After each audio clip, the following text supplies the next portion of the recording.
जनतेचा खूप उत्स्फूर्त प्रतिसाद आहे, अतिशय जोश आहे, जल्लोष आहे, लोकांमध्ये उत्साह आहे आणि तुम्ही पाहू शकता की तो उत्साह सगळ्यांचा ओसंडून वाहतोय आणि लोक 20 तारखेची वाट पाहत आहेत।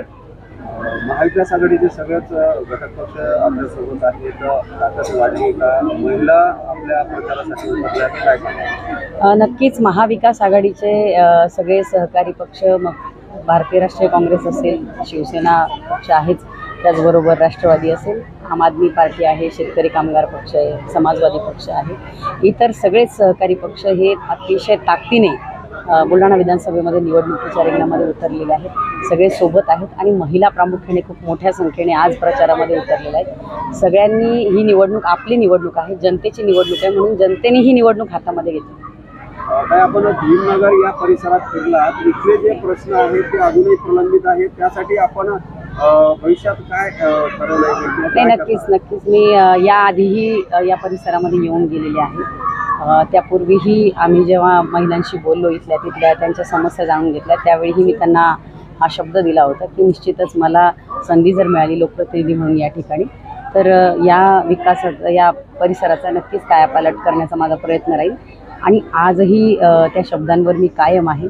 भविष्यामध्ये लोकप्रतिनिधी म्हणून या ठिकाणची संधी मिळाल्यानंतर नक्कीच या परिसरामध्ये एक चांगलं वेगळं असं विकासाचं स्वरूप आपल्या सगळ्यांना दिसतं। काही विरोधक म्हणतात की आम्ही काय हरकत नाही, त्यांना त्या भ्रमामध्ये राहू द्या। काही गोड गैरसमज असतात ते 20 तारखेला मला असं वाटतं की मतपेटीतून लोक दाखवून देतील आणि 23 तारखेला त्यांचा तो गैरसमज दूर करतील जनता। मतदारांना एवढंच आवाहन करते की या बुलढाणा विधानसभा मतदारसंघामध्ये केवळ मोठमोठाले आकडे हे विकासाचे सांगितले गेलेत, कोट्यवधीच्या निधींचे आकडे सांगितले गेलेत। प्रत्यक्षात तो निधी, तेवढ्या हजारो कोटींचा निधी जर या बुलढाणा विधानसभा मतदारसंघामध्ये खरोखर प्रत्यक्षात वापरला गेला असता तर या परिसराचा नक्कीच कायापालट झाला असता, परंतु प्रत्यक्षात तसं झालेलं नाही आहे। त्या कितीतरी करोडो रुपयांचं कमिशन या सगळ्या याच्यामध्ये खाल्लं गेलं आहे, भ्रष्टाचार मोठ्या प्रमाणात झाला आहे आणि भ्रष्टाचारमुक्त भयमुक्त बुलढाणा विधानसभा मतदारसंघासाठी माझं मतदारांना आव्हान आहे की 20 तारखेला आपण मशाल या निशाणी समोरचं क्रमांक 2चं बटन दाबून मला जास्तीत जास्त मताधिक्य मिळवून द्या।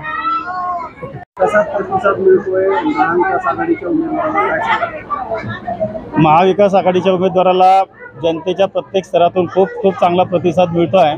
खरं म्हणजे जनतेनं जी निवडणूक हाती घेतली असं सगळं दिसतं आहे।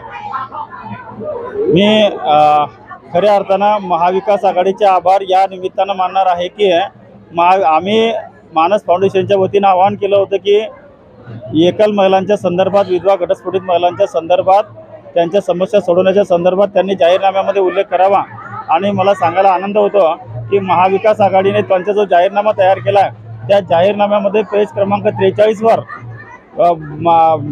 विधवा घटस्फोटित महिलांना न्याय देण्यासाठी, त्यांच्या समस्या सोडवण्यासाठी, तद्वतच विधवा प्रथा प्रतिबंध कायदा करण्याच्या संदर्भात त्यांनी जाहीरनाम्यामध्ये उल्लेख केलेला आहे आणि म्हणून मी सर्व विधवा घटस्फोटित परित्यक्ता अशा एकल महिलांना आवाहन करतो की त्यांनी आता महाविकास आघाडीचे जिथे तिथे उमेदवार असतील त्यांना निवडून द्यावं। त्यासोबतच जयश्रीताईंनी अगदी उद्धव ठाकरेंच्या समोर सुद्धा हे आवाहन केलं होतं की आम्ही या महिलांसाठी आर्थिक विकास महामंडळ करण्यासाठी मी प्रयत्न करणार आहे आणि जयश्रीताईंनी दिलेला शब्द त्या निश्चितपणे पाळतील आणि म्हणून सर्व एकल महिलांना मी अशी विनंती करतो की त्यांनी जयश्रीताईच्या पाठीमागे निश्चितपणे उभं राहावं।